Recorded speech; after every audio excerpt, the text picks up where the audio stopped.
Assalamualaikum warahmatullahi wabarakatuh. Salam sejahtera untuk kita semuanya. Om Swastiastu, Namo Buddhaya, salam kebajikan.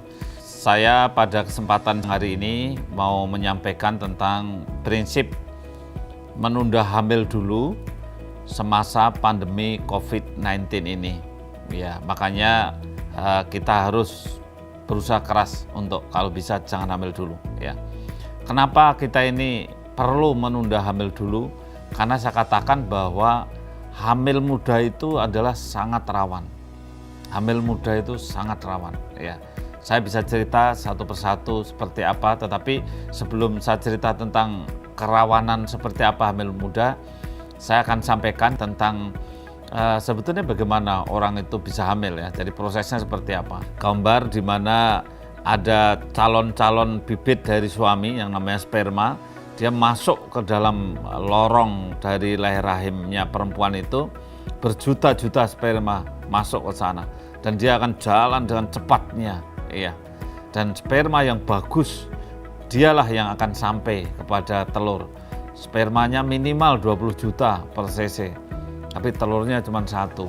Sehingga sering orang mengatakan we are the winner, kita adalah pemenang. Karena apa? Dari 20 juta itu hanya satu yang jadi, dan jadilah Bapak Ibu sekalian, saudara semua. Sehingga kita lahir di dunia itu sebenarnya pemenang. Ya, jadi kalau ada orang loyo-loyo, tidak mau kerja, malas, itu bukan fitrahnya sebetulnya. Karena apa? Kita itu pemenang, mesti semangat, mesti hebat, ya, mesti menang. Itu. Karena kita adalah satu di antara 20 juta. Nah, oleh karena itu telur yang ada juga harus kualitasnya bagus, sperma yang ada kualitasnya juga harus bagus. Ini kalau kita lihat di gambar, ini telurnya satu, diserbu oleh 20 juta sperma per setiap cc-nya. Dan ini gambar ini adalah menunjukkan bahwa hanya satu sperma akhirnya yang akan masuk ke dalam telur itu. Dan Tuhan maha luar biasa, maha pencipta, maha pengatur. Kalau satu sudah masuk, maka yang lainnya itu sudah tidak mengganggu-ganggu lagi. Ya, tidak seperti orang pilihan kepala daerah itu. Kalau satu jadi lainnya ngerecok ya. Tapi kalau sperma dan telur itu luar biasa. Dia hidup di dalam sistem keesaan ilahi yang sungguh menakjubkan. Akhirnya jadilah kita, ya, jadilah kita. Ini saya tayangkan gambar ini, saya ingin sampaikan pada Bapak Ibu sekalian bahwa betapa prosesnya cepat sekali organ kita dibentuk. Kalau itu ada angka 1, angka 2, angka 3, angka 4, itu adalah artinya minggu.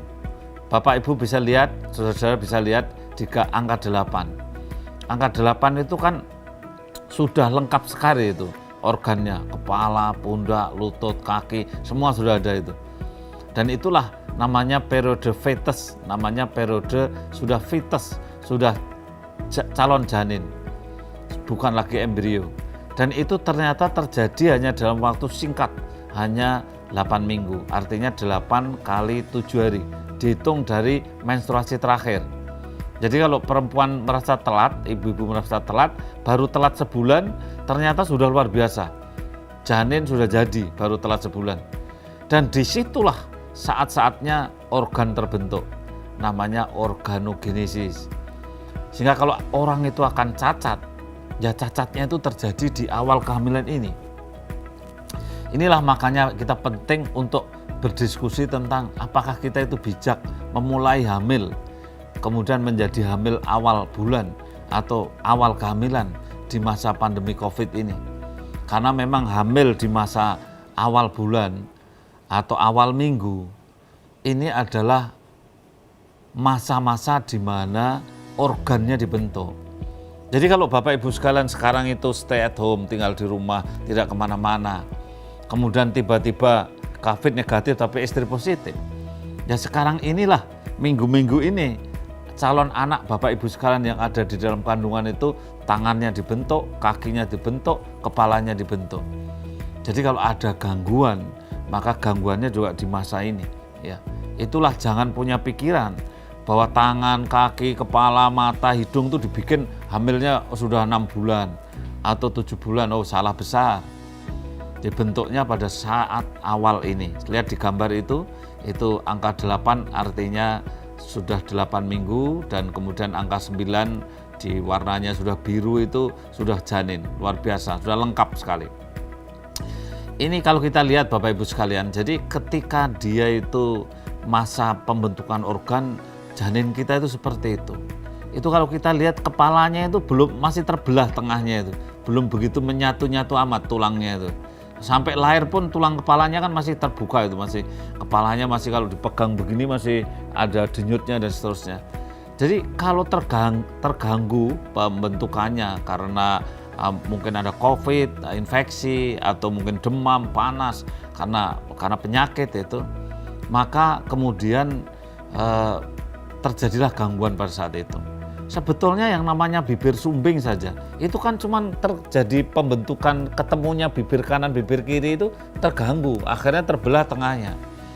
Dan terganggunya kapan? Ya saat ini, saat kira-kira hamil-hamilnya masih kurang dari 8 minggu ini. Saat itu, saat hamil bulan pertama, bulan kedua.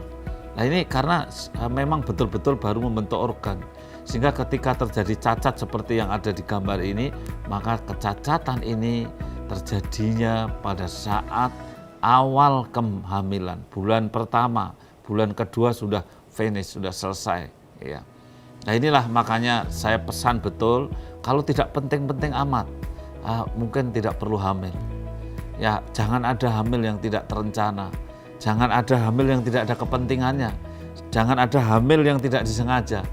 Jangan ada hamil yang tidak dikehendaki. Wah, saya itu hamil tapi ini nggak sengaja. Wah, ini saya hamil tapi sebetulnya ini kecelakaan dan seterusnya.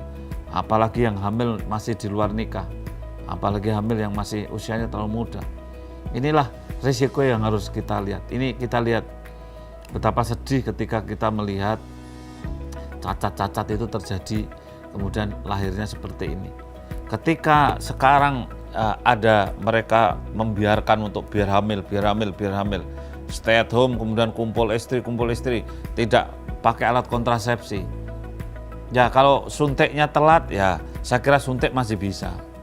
Kalau selemah-lemahnya suntik nggak bisa, ya pakai pil lah atau pakai kondom. Jangan dibiarkan untuk kemudian kita tidak pakai kontrasepsi. Kalau memang betul-betul belum menginginkan kehamilan, dan memang saran saya di masa pandemi ini ditunda dulu kehamilannya. Kalau toh ada pasangan usia subur baru yang sudah merencanakan hamil, alangkah bijaknya ditunda dulu. Kita tidak tahu loh, ketika kita misalkan demam, kena COVID, kemudian kita harus mondok, harus dikasih obat ini, obat itu, dan seterusnya. Kita belum tahu bagaimana pengaruhnya terhadap organogenesis atau pengaruhnya terhadap pembentukan organ.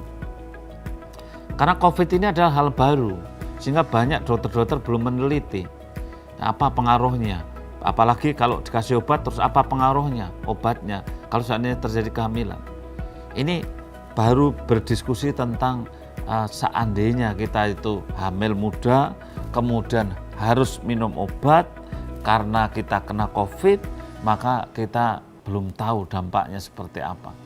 Dan kalau seandainya kita hamil, kena COVID, demam, panas, batuk, pneumonia dan sebagainya, seperti apa dampaknya kepada bayi yang baru tumbuh. Ini kan kita sama-sama dalam keadaan yang menghadapi pandemi, di mana sesuatu hal yang baru. Ini adalah gambaran-gambaran di layar ini ketika cacat karena gangguan dari pembentukan saraf.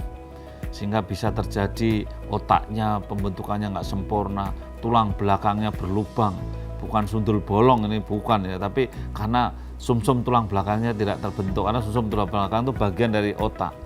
Ya ini karena kekurangan vitamin ya, kekurangan asam folat itu vitamin. Coba bayangkan kalau ibu hamil itu muntah-muntah, hamil muda muntah-muntah, kekurangan vitamin ini, kekurangan vitamin itu, anemia dan sebagainya. Belum juga mereka yang miskin. Kalau miskin karena ada COVID, kemudian stay at home, kemudian hamil, dan kemudian memang nggak punya gaji, nggak punya pendapatan, hanya mengharapkan sembako. Akhirnya dia juga tidak dapat asupan vitamin. Ini sama saja bahwa kita ini terjadi kekurangan vitamin yang diperlukan untuk pertumbuhan janin. Asam folat penting, zinc penting, tambah darah penting, kalsium penting. Bisa kekurangan ini kalau kita makannya saja nggak jelas gitu. Lalu karena itu sekali lagi tunda hamil dulu, itu adalah penting di masa COVID-19 ini. Bapak Ibu semua saudara-saudara yang saya hormati, memang cacat itu kalau di negara maju ada yang kemudian dicek dulu, diambil contohnya, itu seperti di gambar itu bayi yang diambil hari-harinya diambil sedikit, diperiksa di laboratorium, kemudian dicek, setelah dicek, oh ternyata cacat, setelah cacat kemudian diterminasi atau digugurkan. Naudzubillah min dzalik, kalau di Indonesia tentu tidak melakukan hal itu, karena kita pro life, kita pro kehidupan. Majelis Ulama juga melarangnya, semua agama juga melarangnya, sehingga kita ini harus mencegah jangan ada cacat, karena kalau cacat kita pun tetap akan melahirkan dalam bentuk cacat, dan itu membebani Bapak Ibu sekalian. Saya bisa dibayangkan cacat-cacat yang ada tadi seperti apa beban keluarganya, hidupnya terbebani sepanjang masa hanya karena persiapan kehamilan yang tidak baik. Oleh karena itu persiapkanlah kehamilan supaya tidak cacat anak yang kita lahirkan. Ya. Sebetulnya yang paling sangat kita terganggu itu ketika otaknya itu terganggu. Orang-orang yang katakanlah stunting, pertumbuhannya tidak bagus, dia otaknya juga terganggu, karena otak itu hampir 70-80% terbentuknya ya pada saat dia masih dalam kandungan. Setelah lahir itu otak sudah nggak terlalu banyak berkembang, yang berkembang badannya saja. Ya.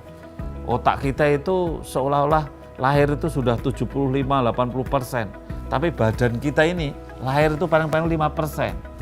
Kalau saya dulu lahirnya 3 kilo, terus sekarang beratnya 80 kilo, coba dihitung berapa 3 kilo itu berapa persennya. Kan sedikit sekali itu hanya 5%-nya. Tapi otak ini tidak. Jadi otak itu sudah terbentuk di dalam rahim, di dalam hampir 75%. Makanya bayi lahir itu kepalanya jauh lebih besar daripada bahu dan badannya. Karena otaknya sudah terbentuk dengan lebih cukup persentasenya, sehingga kecerdasannya sudah ada. Kecerdasannya sudah terbentuk dasarnya. Inilah kalau terganggu pembentukan otak juga akan luar biasa. Kalau kita lihat di sana apa saja yang membuat gangguan pada pertumbuhan otak, ya termasuk infeksi. Ya kalau ada infeksi maka otak terganggu. COVID adalah infeksi oleh virus. Kemudian gizi juga, stres. Kalau hamil stres, waduh udah hamil kena COVID, wah stresnya luar biasa. Seperti apa itu? Nah itu jelas akan mempengaruhi. Mesti makannya juga kurang karena muntah-muntah. Belum lagi kalau kena asap rokok seperti toksin, kena sinar radiasi atau ada pengaruh-pengaruh lainnya seperti hormon. Ini juga mempengaruhi stunting. Nah, hamil muda itu memang mayoritas juga terjadi mual-mual, muntah. Ini hal yang tidak bisa kita pungkiri. Sehingga faktor gizi tadi saya sampaikan, karena sering sekali hamil muda di mana masa muda ini justru membentuk organ, tetapi ternyata tidak bisa makan dengan sukses karena mual, karena muntah. Ya. Makan ini nggak bisa, makan itu nggak bisa. Ya. Sebetulnya saran saya itu minumlah es krim. Ya, karena es krim itu halus, begitu masuk bisa diserap oleh lambung dan cepat. Ya. Kalau makan lainnya belum diserap udah muntah, ya. Tapi kalau es krim cepat. Ya. Minumlah wedang jahe atau minum jahe itu yang asli. Ya, bukan saset tapi yang asli, yang masih betul-betul syukur kalau bakar sendiri di angkringan atau apa itu juga ada. Karena apa? Mengandung anti emetik, anti mual, anti muntah. Ya.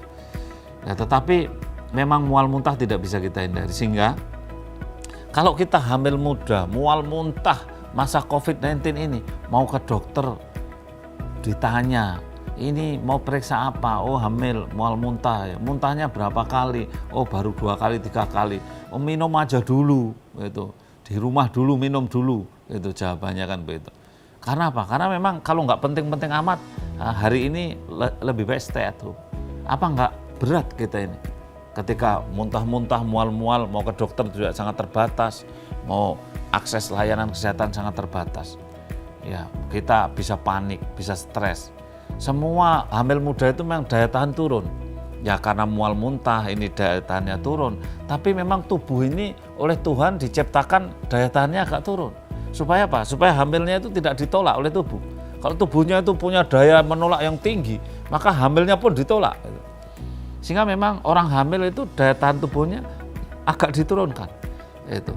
Tetapi kalau kejelekannya daya tahan tubuh diturunkan kan, kalau ada COVID datang kan juga masuk juga itu. Nah ini yang perlu kita perhitungkan. Ya makanya sekali lagi tunda dulu dong kehamilannya. Setelah COVID berlalu baru kita hamil. Ya, mual muntah ini sudah luar biasa. Ada yang betul-betul hiperemesis. Ada yang stres karena berdebat dengan suami atau unwanted pregnancy, kehamilan yang tidak dikehendaki.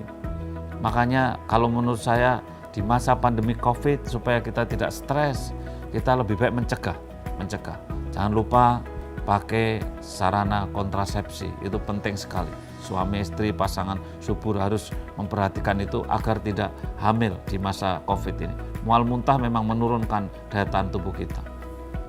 Kalau kita selain mual muntah itu yang kita bicarakan, kadang-kadang mual muntah ini kan butuh diinfus, butuh ke rumah sakit ya, butuh kemudian perawatan, tetapi itu pun sulit, itu pun akan sulit.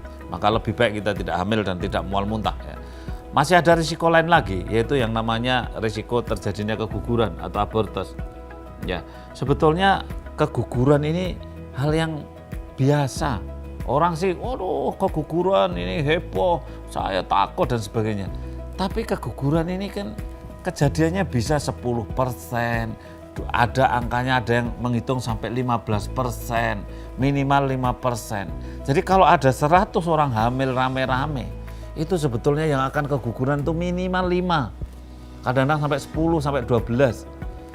Nah kalau ini orang dibiarkan hamil semua pada masa COVID ini, pada nggak pakai suntik, nggak pakai kondom, nggak pakai IUD, nggak pakai pil, nggak susuk, lah terus hamil 100 orang saja, maka yang mau keguguran itu sebetulnya minimal 5. Sehingga kalau misalkan sekarang seluruh Indonesia itu biasanya 1 tahun yang hamil 5 juta, bisa dibayangkan berapa yang keguguran.